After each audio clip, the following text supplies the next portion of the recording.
ఈరోజు university of Kent నన్ను చాలామంది అడిగారు దీని గురించి కదా. సో, బేసిక్‌గా దీని గురించి చూస్తా ఉంటే నేను రివ్యూస్ గారు బానే ఉంది. సో, 2 ఇయర్స్ బ్యాకో, 5 ఇయర్స్ బ్యాకో ఏదో బంగ్లాదేశ్ వాళ్ళు ఇంటర్వ్యూ చేశారంట. వాళ్ళు సరిగ్గా చెప్పలేదు అది ఇది అని చెప్పన్నారు. సో, అది తీసేస్తే రెస్ట్ ఆఫ్ ఇప్పుడు 2 మంత్స్, 3 మంత్స్ గాని అన్నీ బానే ఉన్నాయి అని చెప్పి చూసాను.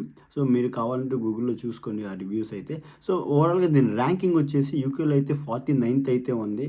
అండ్ వరల్డ్‌లో చూసుకుంటే 387 అయితే ఉంది. వీళ్ళు స్కాలర్‌షిప్ గారా 5000 ఇస్తున్నారు పీజీ వాళ్ళకి.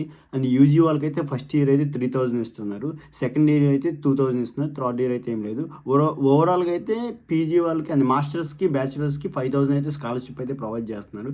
వీళ్ళ స్కాలర్‌షిప్ తీసేసిన తర్వాత ఫీజెస్ గారా మనకు కొంచెం ఓకే అనిపించింది.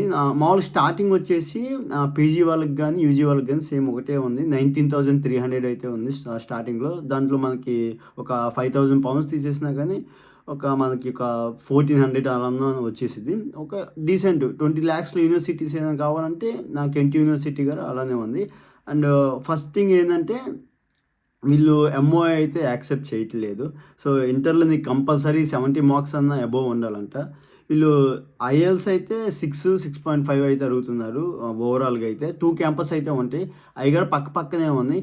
నేను చూసిన ప్రకారం అయితే నేను ఒకళ్ళని అడిగాను అక్కడ కెంట్‌లో ఉంటారు. బట్ ఆయన ప్రొఫెషనల్ జాబ్ చేస్తారు అక్కడ. సాఫ్ట్‌వేర్ అతను.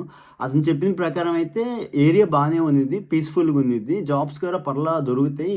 అంటే నేను పార్ట్ టైమ్ గురించి అడిగాను. ప్రొఫెషనల్ జాబ్ గురించి అడగలేదు. సో, ఇంకెవరికన్నా ప్రొఫెషనల్ జాబ్ గురించి ఏమన్నా గైడెన్స్ కావాలంటే ఆయన అడగొచ్చు అని నేను అనుకుంటున్నాను. బట్ ఆయన హెల్ప్ చేస్తారో నాకైతే తెలీదు. నేను ఒకసారి అడుగుతాను. ఎవరన్నా కెంట్‌లో వాళ్ళు ఉంటే సో, చూసుకోండి. పార్ట్ టైమ్ జాబ్స్ కూడా ఓకే అంట. కొంచెం టైం పట్టిద్ది వెతుక్కోవాలి.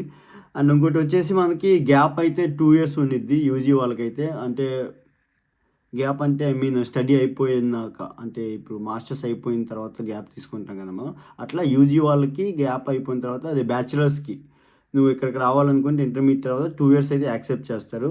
అండ్ పీజీ అయితే మనం బ్యాచిలర్స్ అయిపోయిన తర్వాత 3-5 ఇయర్స్ అయితే యాక్సెప్ట్ చేస్తారు. బట్ క్లియర్‌గా మనం ఎక్స్‌ప్లెయిన్ చేయాలంట ఎస్ఓపీలో అయితే అప్పుడే వాళ్ళు యాక్సెప్ట్ చేస్తారంట.